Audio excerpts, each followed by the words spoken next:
Havendo Deus falado no Antigo Testamento. Stephen Cohn, Edições Tesouro Aberto. Esdras, reconstruindo e embelezando a casa de Deus. No primeiro ano de Ciro, rei da Pérsia, para que se cumprisse a palavra do Senhor por boca de Jeremias, despertou o Senhor o espírito de Ciro, rei da Pérsia, o qual fez passar pregão por todo o seu reino, como também por escrito, dizendo: Assim diz Ciro, rei da Pérsia: O Senhor, Deus dos céus, me deu todos os reinos da terra e me encarregou de lhe edificar uma casa em Jerusalém de Judá. Quem dentre vós é de todo o seu povo, seja seu Deus com ele, e suba a Jerusalém de Judá e edifique a casa do Senhor, Deus de Israel. Ele é o Deus que habita em Jerusalém. Todo aquele que restar em alguns lugares em que habita, os homens desse lugar o ajudarão com prata, ouro, bens e gado, afora as dádivas voluntárias para a casa de Deus, a qual está em Jerusalém. Então se levantaram os cabeças de famílias de Judá e de Benjamim, e os sacerdotes e os levitas, com todos aqueles cujo espírito Deus despertou, para subirem e edificar a casa do Senhor, a qual está em Jerusalém. Esdras 1, 1-5. Os anciãos dos judeus iam edificando e prosperando em virtude do que profetizaram os profetas Ageu e Zacarias, filho de Ido. Edificaram a casa e a terminaram, segundo o mandado do Deus de Israel e segundo o decreto de Ciro, de Dario e de Artaxerxes, rei da Pérsia. Acabou-se esta casa no dia 3º do mês de Adar, no 6º ano do reinado do rei Dario. Esdras 6, 14 e 15. Este Esdras subiu da Babilônia. Ele era escriba versado na lei de Moisés dada pelo Senhor Deus de Israel. E, segundo a boa mão do Senhor seu Deus que estava sobre ele, o rei lhe concedeu tudo quanto lhe pedira. Também subiram a Jerusalém alguns dos filhos de Israel, dos sacerdotes, dos levitas, dos cantores, dos porteiros e dos servidores do templo, no 7º ano do rei Artaxerxes. Esdras chegou a Jerusalém no 5º mês, no 7º ano deste rei. Pois no 1º dia do 1º mês partiu da Babilônia, e no 1º dia do 5º mês chegou a Jerusalém, segundo a boa mão do seu Deus sobre ele, porque Esdras tinha disposto o coração para buscar a lei do Senhor e para a cumprir, e para ensinar em Israel os seus estatutos e os seus juízos. Esdras 7, 6-10. Bendito seja o Senhor, Deus de nossos pais, que deste modo moveu o coração do rei para ornar a casa do Senhor, a qual está em Jerusalém, e que estendeu para mim a sua misericórdia perante o rei, os seus conselheiros e todos os seus príncipes poderosos. Assim me animei segundo a boa mão do Senhor meu Deus sobre mim, e ajuntei de Israel alguns chefes para subirem comigo. Esdras 7, 27 e 28. Oremos. Querido Pai Celestial, nós te louvamos, pois por meio do sangue do teu amado Filho, nosso Senhor Jesus, e por meio do novo e vivo caminho que ele nos abriu por meio de sua carne, temos ousadia para nos achegar à tua presença. Não queremos apenas nos achegar, mas desejamos permanecer em tua presença. Quão grande é a nossa gratidão por tal honra e privilégio. Pai, rogamos que, ao permanecer em tua presença, a tua face possa brilhar sobre nós, de modo que tua palavra seja proclamada aos nossos corações.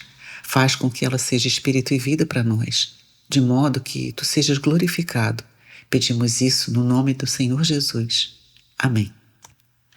O livro de Esdras é a continuação da história registrada em 2 Crônicas, uma vez que as palavras que encerram esse livro são as mesmas que abrem aquele. Esta é uma forma de provar que o mesmo autor escreveu esses dois livros. O livro de Esdras começa com o retorno do remanescente dos filhos de Israel que estavam no cativeiro, ocorrido no ano 536 a.C. A parte final do livro trata do segundo grupo, que retornou do cativeiro sob a liderança de Esdras em 458 a.C. Desse modo, a narrativa de Esdras cobre um período de aproximadamente 80 anos. Os capítulos de 1 a 6 descrevem 20 anos de história. Em seguida, há um intervalo de 58 anos entre os capítulos 6 e 7, que coincide com a história do livro de Ester. Finalmente, os capítulos de 7 a 10 cobrem aproximadamente um ano.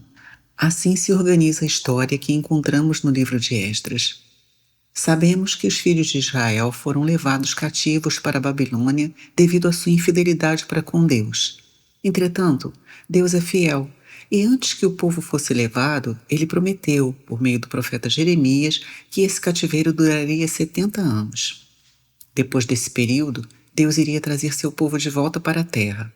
Assim diz o Senhor: logo que se cumprirem para a Babilônia 70 anos, atentarei para vós outros e cumprirei para convosco a minha boa palavra, tornando-a trazer-vos para este lugar. Jeremias 29, 10. O decreto real. Os filhos de Israel estavam na terra do cativeiro. No primeiro ano do rei Dario, ao ler o livro de Jeremias, Daniel entendeu que o cativeiro terminaria em 2 anos. Ao notar isso, ele entregou-se à oração de dores de parto. Ele confessou seu pecado e o pecado de sua nação diante de Deus, pedindo que ele os perdoasse e levasse o povo de volta à terra prometida. Ver Daniel 9. Como resposta a essas orações, no primeiro ano do rei Ciro, um decreto real foi promulgado. Nesse decreto, o rei dizia: Deus me deu todos os reinos da terra, e agora todos que pertencem ao seu povo podem retornar a Jerusalém para edificar a casa de Deus. Provavelmente nos surpreende o fato de que um rei gentio como Ciro, que não conhecia Deus, tenha promulgado um decreto dessa natureza. Devemos nos lembrar que Daniel estava na corte quando Ciro tornou-se rei. Muito provavelmente Daniel compartilhou com o rei aquilo que Deus havia profetizado sobre ele por meio do profeta Isaías cerca de 250 anos antes de sua época. Isaías viveu por volta do ano 800 a.C. e seu livro registra profecias dadas por Deus, nas quais Ciro é mencionado pelo nome. Isaías 44, 28, 45, 1 e 13. Ciro é meu pastor. Entreguei todas as coisas a ele de modo que faça minha vontade, ou seja, reconstruir a minha casa. Quando Daniel compartilhou essa profecia com Ciro, ele deve ter sido fortemente tocado, ainda que não conhecesse a Deus. O rei deve ter reconhecido que só Deus poderia ter lhe dado todo aquele império. Com vistas a expressar seu respeito para com Deus, Ciro promulgou o decreto real, permitindo que todos os filhos de Israel que estavam no cativeiro pudessem edificar a casa de Deus. Precisamos nos lembrar que não foi a fidelidade do povo, mas a fidelidade de Deus que produziu tanto o retorno como a construção de sua casa. Esdras, o escriba, foi aquele que compilou a história do retorno do cativeiro. Ao preparar seu livro, ele tinha um objetivo em vista: mostrar a fidelidade de Deus para com sua própria palavra. Nós podemos ser infiéis, mas Deus permanece fiel. Esdras também queria nos mostrar que, para cumprir sua promessa, Deus é capaz de mover os corações dos reis gentios. Ele é capaz de levantar instrumentos, vasos que sirvam para cumprir sua promessa. Este é o nosso Deus, e isso deve nos encorajar. No livro de Esdras são mencionados 2 retornos dos filhos de Israel que estavam no cativeiro babilônico. O primeiro retorno ocorreu sob a liderança de Zorobabel e o segundo sob a liderança de Esdras. O primeiro retorno teve como propósito a reconstrução da casa de Deus, mas o segundo teve como objetivo o embelezamento ou o fortalecimento do serviço da casa de Deus. O povo celestial escolhido por Deus. Ao estudarmos o livro de Esdras, não estamos apenas revisando uma história do passado. Devemos aprender nesse livro as lições que Deus deseja nos ensinar. Em certo sentido, a história dos filhos de Israel é um tipo da história espiritual da igreja, que é o povo de Deus hoje em dia. Tendo em vista que os filhos de Israel eram o povo terreno escolhido por Deus, e a igreja o povo celestial também escolhido por Deus, notamos que os princípios para ambos são muitas vezes os mesmos. Em 1 Pedro 2,9 nos é dito que a igreja de Deus é uma nação santa. Evidentemente, esta nação santa é diferente de todas as outras nações da terra, pois é de natureza celestial e espiritual. Ela não é somente uma nação santa, mas também é um sacerdócio santo. Em 1 Pedro 2,5, também nos é dito que, como pedras que vivem, somos edificados casa espiritual para sermos sacerdócio santo, a fim de oferecer sacrifícios espirituais agradáveis a Deus por meio de Jesus Cristo. Por um lado, somos uma nação santa. Por outro lado, somos um sacerdócio santo. Contudo, à semelhança dos filhos de Israel, não temos sido fiéis para com Deus. A Igreja no cativeiro babilônico. Ao contemplarmos os 2000 anos de história da Igreja, percebemos que logo de início ela abandonara sua posição original. A Igreja se degenerou, caiu no mundo e, em sua maior parte, encontra-se no cativeiro babilônico. Se você ler a história da Reforma, descobrirá que Lutero e os outros reformadores mencionaram que a Igreja de sua época estava no cativeiro babilônico. Mesmo que naquele momento Deus já estivesse chamando a Igreja a retornar, percebemos que hoje em dia, de modo geral, ela ainda está no cativeiro babilônico. A Babilônia é diferente do Egito. Deus tirou seu povo do Egito, que representa o mundo. O Egito é constituído pelas riquezas do mundo, pela concupiscência da carne, a concupiscência dos olhos e a soberba da vida. Deus tirou seu povo do Egito e o colocou na terra prometida, Canaã.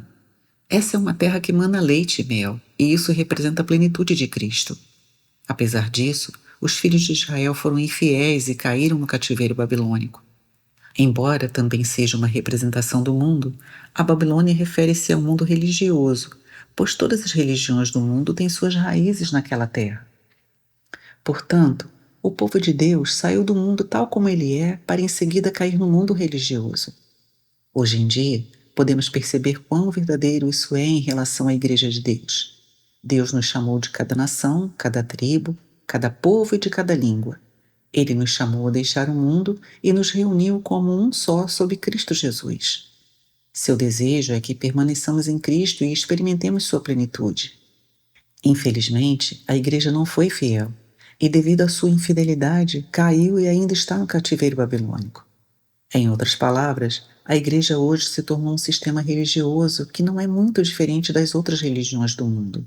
Babilônia quer dizer confusão, e nós realmente percebemos que, até mesmo no presente, há uma confusão entre o povo de Deus. Ao longo da história da Igreja, depois que ela caiu no cativeiro babilônico, Deus tem chamado seu povo de volta para retornar a Jerusalém e reconstruir a sua casa. Esse chamado tem sido feito por séculos e séculos. Ele não surgiu na época da Reforma, pois podemos identificá-lo já no segundo século da era cristã. Vez após vez, Deus está chamando seu povo de volta a Jerusalém, de volta à cidade da paz, de volta à simplicidade e pureza, para que lá sua casa e seu testemunho possam ser reconstruídos. Essa é a história que queremos aprender no livro de Esdras. Realidade espiritual. Os retornos a Jerusalém mencionados no livro de Esdras não constituíram uma restauração política da nação de Israel. Eles representam um resgate da condição espiritual ou moral do povo de Israel. Como povo, eles não eram livres e só puderam retornar devido a um decreto dos reis gentios da Pérsia. Na verdade, depois do cativeiro babilônico, a nação de Israel só foi restaurada politicamente em 1948, embora tenha havido um pequeno período, durante a era dos Macabeus, em que eles foram independentes. Ao longo de toda a sua história, mesmo que estivessem de volta à sua terra, eles não eram livres, pois sempre estiveram sob diferentes governos e reinos gentios. Portanto, verificamos que esses retornos não representam uma restauração política, mas sim um resgate espiritual ou moral. Qual é a razão para afirmarmos isso? Trata-se do fato de que, segundo o princípio de Deus, o resgate espiritual precede a restauração política ou física. Deus olha para o coração, mas o homem sempre olha para a aparência. Deus sempre busca o coração, a realidade espiritual. Quando a realidade espiritual existe, mais cedo ou mais tarde, a expressão externa se manifestará. A realidade espiritual precede a manifestação exterior. Entretanto, este é um assunto do qual nós, seres humanos, pensamos diferente. Quando nosso Senhor Jesus veio a esta terra há 2000 anos, os judeus o rejeitaram. Eles queriam uma restauração política, enquanto o Senhor priorizava o resgate espiritual. Desse modo, ao abordarmos o tema da Igreja após sua queda no cativeiro babilônico, não busquemos o resgate de sua glória exterior. Lembremos-nos de que, hoje em dia, Deus está primeiramente resgatando a realidade espiritual no meio de seu povo. Se a realidade espiritual não for resgatada, para que servirá a aparência externa? Infelizmente, hoje o povo de Deus está buscando a glória exterior em vez da realidade interior. Um dia a Igreja gloriosa, a noiva do Cordeiro, será manifestada e irá reinar com Cristo. Por esta razão, ao estudarmos a história da restauração, ou o princípio da restauração, Lembremos-nos de que Deus sempre está buscando a realidade interior e não a aparência externa. O retorno do remanescente. No primeiro ano de seu reino, Ciro promulgou um decreto real permitindo que os filhos de Israel, que estavam no cativeiro, retornassem a Jerusalém e reconstruíssem a casa de Deus. Como dissemos antes, o povo de Israel no cativeiro não era livre, mas escravo. Eles não podiam voltar para sua terra quando quisessem, mas precisavam aguardar até que o rei permitisse o retorno.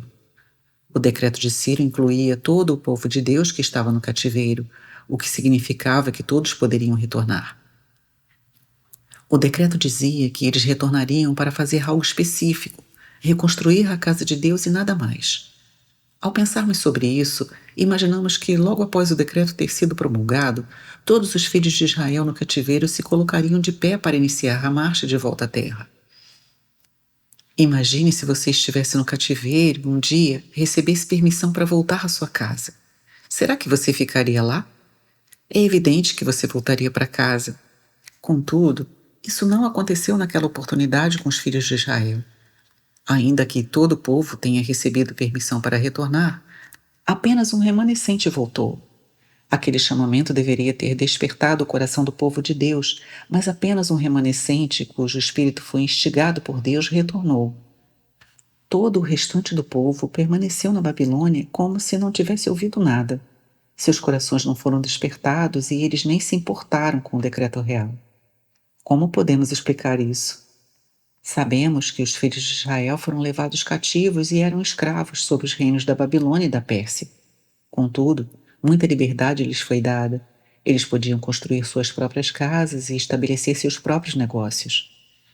Você sabe que eles são hábeis nos negócios. Durante os 70 anos, eles prosperaram e fincaram raízes profundas na terra do cativeiro. Além disso, há um outro fator. Se não tivessem recebido liberdade religiosa, eles provavelmente iriam querer voltar. Todavia, eles também receberam essa liberdade.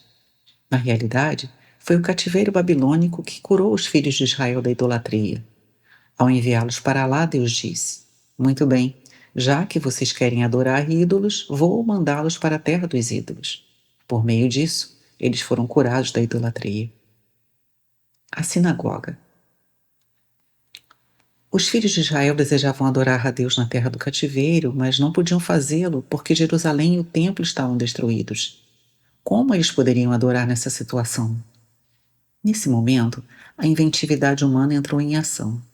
Os filhos de Israel foram tão espertos que inventaram um sistema muito engenhoso que permanece até nossos dias. Trata-se da sinagoga, que pode ser encontrada em qualquer lugar onde há judeus. A sinagoga foi inventada durante o cativeiro babilônico, pois os judeus não tinham mais o templo e desejavam adorar a Deus.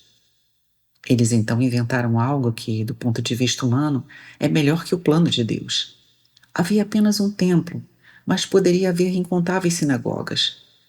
Se você pudesse reunir 10 judeus capacitados que estivessem dispostos a investir algum tempo em propósitos religiosos, então poderia estabelecer uma sinagoga. Desse modo, durante o período do cativeiro, as sinagogas se espalharam por todo lado. Esse método era muito conveniente. Você poderia ter uma sinagoga ao lado de sua casa e nem precisaria se deslocar muito. Caso você não simpatizasse com certas pessoas em uma sinagoga, poderia organizar a sua própria. Você poderia fazer o mesmo caso não gostasse do modo de reunir de uma sinagoga. Nos dias dos apóstolos, haviam as sinagogas das corporações de ofício. Se você fosse um pedreiro, poderia frequentar a sinagoga dos pedreiros. Se fosse um mecânico, poderia frequentar a sinagoga dos mecânicos. Em outras palavras, você poderia frequentar a sinagoga que mais gostasse. Você não acha que isso era muito conveniente? Na sinagoga eram lidas a Torá, a lei de Moisés e os profetas, assim como eram cantados os salmos. Lá os filhos de Israel também podiam orar e exortar uns aos outros. De fato, no tempo dos apóstolos, podemos ver quanta liberdade havia na sinagoga. Quando o apóstolo Paulo e seus companheiros entravam em uma sinagoga, os chefes diziam: "Irmãos, tendes alguma palavra de exortação para o povo?" As pessoas podiam dizer tudo o que quisessem. Havia muita liberdade na sinagoga. Você não acha isso maravilhoso? A única coisa que não poderia ser feita na sinagoga era oferecer sacrifícios. Deus havia dito a seus filhos que eles não fariam oferta de sacrifícios em nenhum lugar do mundo, senão naquele local onde ele colocaria o seu nome, ou seja, no Templo de Jerusalém. Portanto, eles não podiam oferecer sacrifícios. Contudo, a lei dizia que sem derramamento de sangue não há remissão de pecado. Você pode ter tudo o que a religião oferece, mas não tem a remissão de pecado. Em outras palavras, a coisa mais fundamental e básica estava faltando. Na sinagoga havia tudo para satisfazer e apaziguar a sua consciência. Havia tudo para fazê-lo sentir-se religioso. Contudo, não havia nada que pudesse restaurar seu relacionamento com Deus. Os judeus que estavam no cativeiro e viviam para si mesmos tinham tudo o que desejavam. Eles tinham todos os bens materiais e também possuíam um sistema religioso que apaziguava suas consciências e os fazia sentirem-se religiosos. Eles viviam centrados em si mesmos e estavam satisfeitos. Por causa disso, não sentiam nenhum desejo de retornar. Por qual motivo eles deveriam ter suas raízes arrancadas daquela terra? O que justificaria enfrentar os perigos da jornada de retorno? Por que razão eles deveriam retornar a uma cidade em ruínas como Jerusalém? Por que eles iriam para lá construir a casa de Deus e viver em tendas? Haveria um motivo para tudo isso? Os espíritos dos judeus foram adormecidos pelas coisas materiais e religiosas.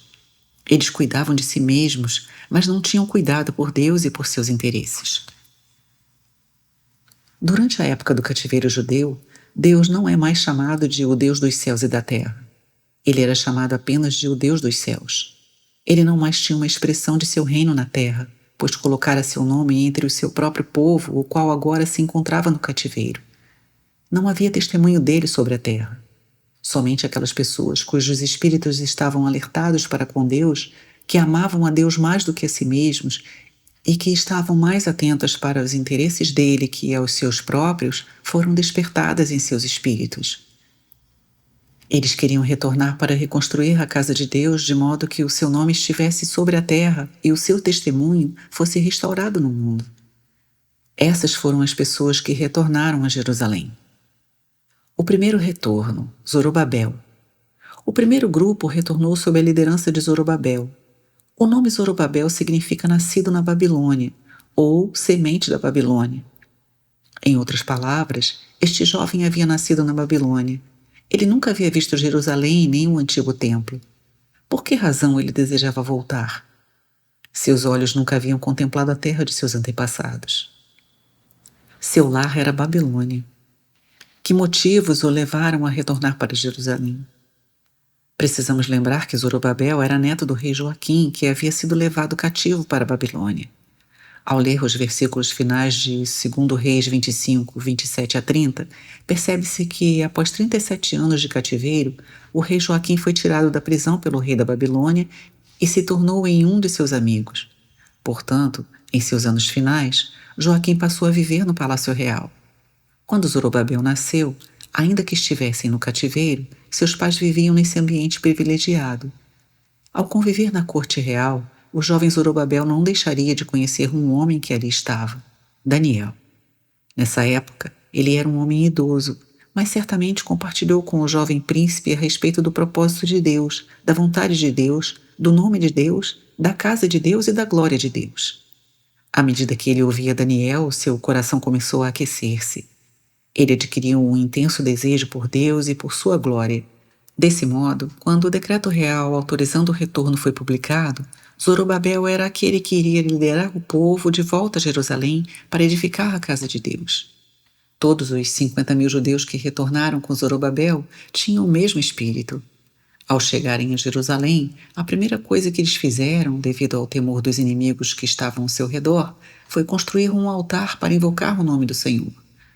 No segundo ano, eles começaram a lançar os alicerces da casa de Deus. Os anciãos que haviam sido levados cativos e agora estavam de volta tinham 70, 80 ou 90 anos.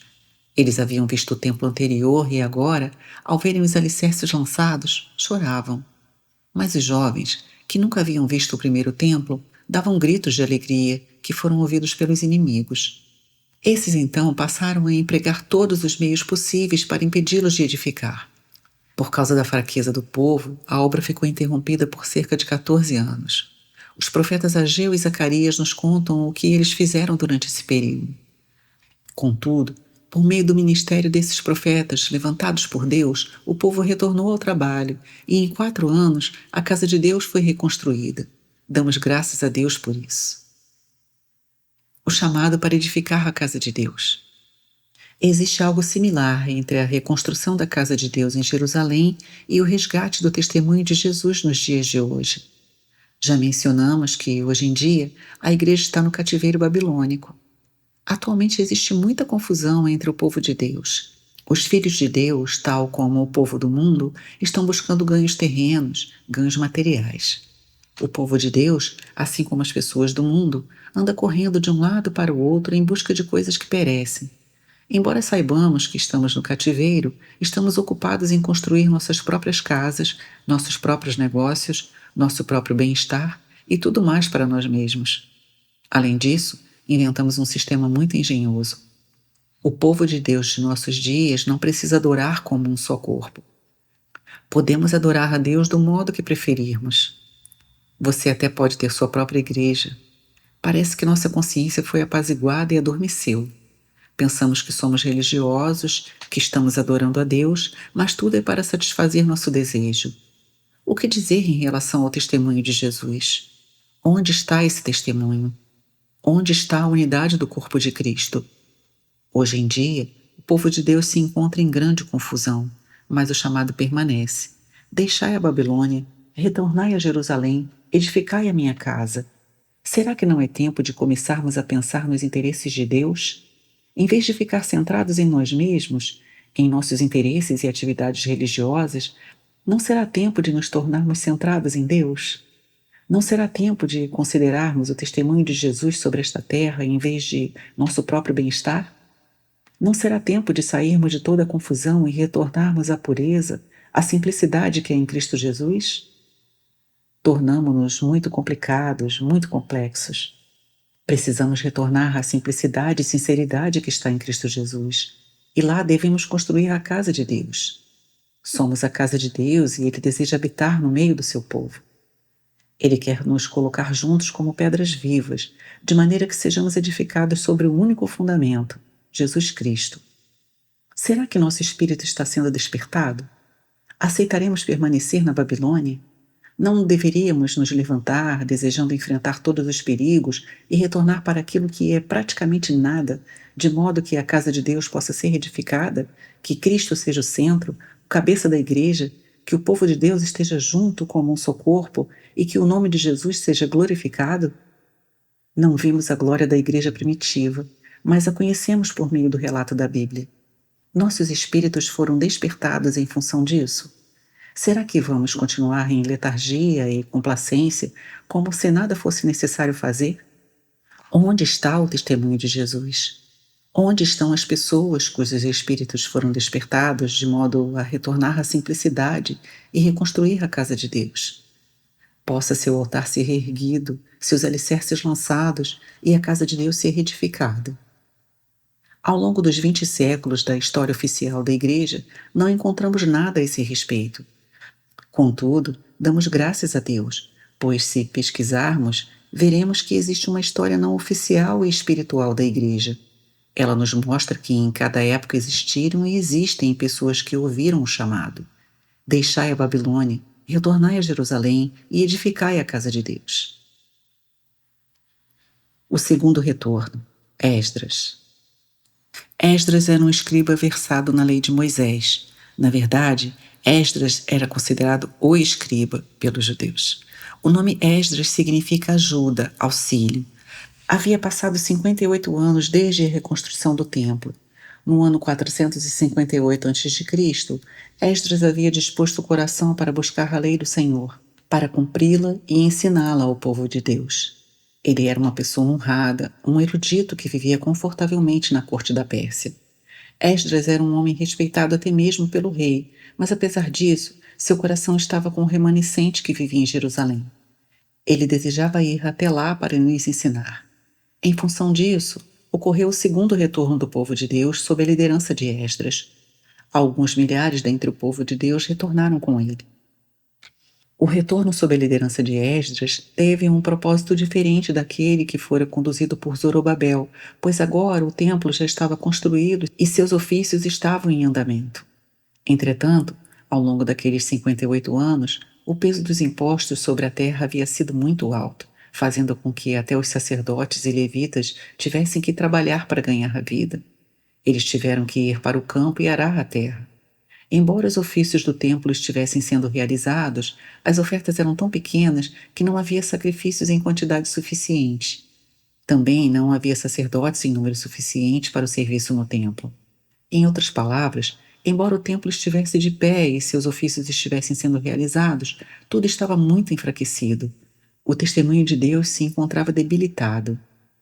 Por esta razão, Esdras tinha como encargo retornar a Jerusalém para ornar a casa do Senhor. Esdras 7, 27. Ornar ou embelezar tem o sentido de fortalecer o serviço do templo.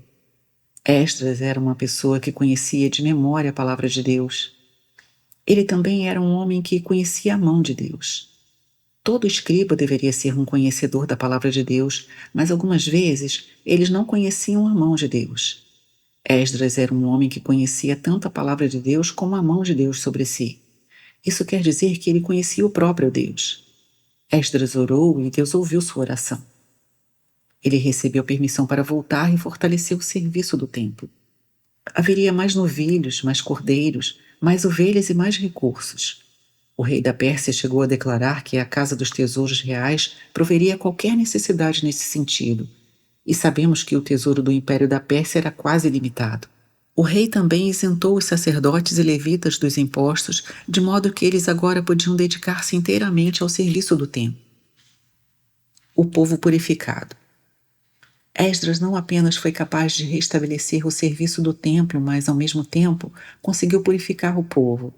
Como povo escolhido de Deus, os filhos de Israel deveriam permanecer separados de todas as outras nações. Entretanto, durante aquele período de 58 anos, eles começaram a se casar com pessoas das nações vizinhas.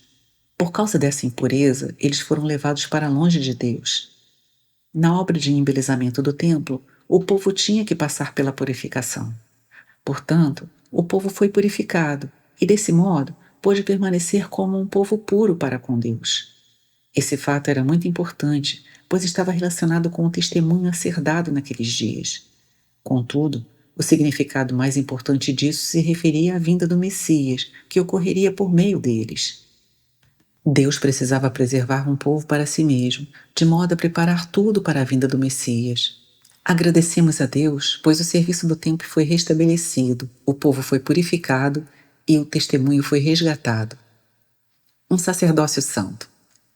Mencionamos anteriormente que não somos apenas um templo santo, a casa espiritual de Deus, mas também somos um sacerdócio santo. A vontade de Deus é que sejamos edificados conjuntamente sob um cabeça, que é Cristo. Devemos ser edificados conjuntamente sobre um fundamento, que é Cristo. Devemos ser edificados e unidos como uma pedra de esquina, que é Cristo, de forma que Deus possa habitar entre nós e ficar satisfeito. Esta obra de edificar conjuntamente não é apenas uma coisa externa, trata-se de algo orgânico. É o Espírito Santo que nos edificará conjuntamente como um só corpo. Um em espírito, um em alma, um em amor. É o Espírito Santo que nos permitirá suportar-nos uns aos outros em amor, manter a unidade do Espírito no vínculo da paz e crescermos juntos até a unidade da fé e do conhecimento do Filho de Deus. Todavia, há algo ainda maior. Deus deseja que sejamos um sacerdócio santo em sua casa. O templo deveria ser tal como o Senhor o designou, a casa de meu Pai. Ele deveria ser uma casa de oração para todos os povos, mas nos dias do Senhor Jesus havia se degenerado a ponto de tornar-se uma casa de negócio, um covil de salteadores. De acordo com 1 Timóteo 3, 15 e 16, a igreja é a casa de Deus, a igreja do Deus vivo, a coluna e o baluarte da verdade, sendo grande o mistério da piedade. Contudo, em 2 Timóteo 2,20, a igreja tornou-se uma grande casa, onde existem vasos para honra e para desonra. Será que não é tempo de nos purificar daquilo que nos faz vasos de desonra para sermos vasos de honra, que são úteis para o seu possuidor? Somos um sacerdócio santo, um sacerdócio universal de crentes. O próprio Lutero pregou sobre este sacerdócio universal. Será que você crê nisso? Os reformadores sabiam a respeito disso, mas eles não colocaram essa verdade em prática. Ao invés do sacerdócio universal dos crentes, permaneceu o sistema sacerdotal, os leigos e o clero. Será que não é tempo de que todo o povo de Deus se mova e venha embelezar a casa de Deus? Não será hoje o tempo de nos levantarmos e funcionarmos juntos como membros do corpo de Cristo, segundo o dom e a graça que Deus deu a cada um? Não há nenhum membro que seja desnecessário. Também não há nenhum membro que possa fazer tudo. Debaixo da primazia de Cristo, todos os membros do corpo devem funcionar juntos, como um sacerdócio santo, para que Deus seja servido. Isso é o que Deus deseja restaurar e resgatar em seu povo. Os recursos disponíveis são ilimitados, pois o tesouro celestial está patrocinando tudo. Todos os dons espirituais e toda a graça de Cristo Jesus estão à nossa disposição. Não deve haver carência de coisa alguma. Contudo, a pergunta é a seguinte: estamos dispondo nosso coração para buscar a palavra de Deus e cumpri-la? De outro modo, como poderíamos ensinar as pessoas? Será que conhecemos a palavra de Deus? Será que conhecemos a mão de Deus em nossas vidas? Se não a conhecemos, tudo será acadêmico e nada haverá de espiritual. Deus deseja que todos nos levantemos e sirvamos como sacerdócio santo em sua casa. Quão glorioso isso será! Quão precioso isso será! Quão grandemente Deus será servido! Possa o Senhor nos ajudar. Oremos. Querido Pai Celestial, que teu povo possa ouvir a tua voz e o espírito de teu povo seja despertado. Pai Celestial, oramos para que teu povo possa retornar, reconstruir tua casa e restabelecer seu serviço, de modo que tu sejas exaltado e servido, pois és nosso Deus, nosso Pai, nosso Senhor, nosso Rei. Tu és digno. Pedimos isso no nome de nosso Senhor Jesus. Amém.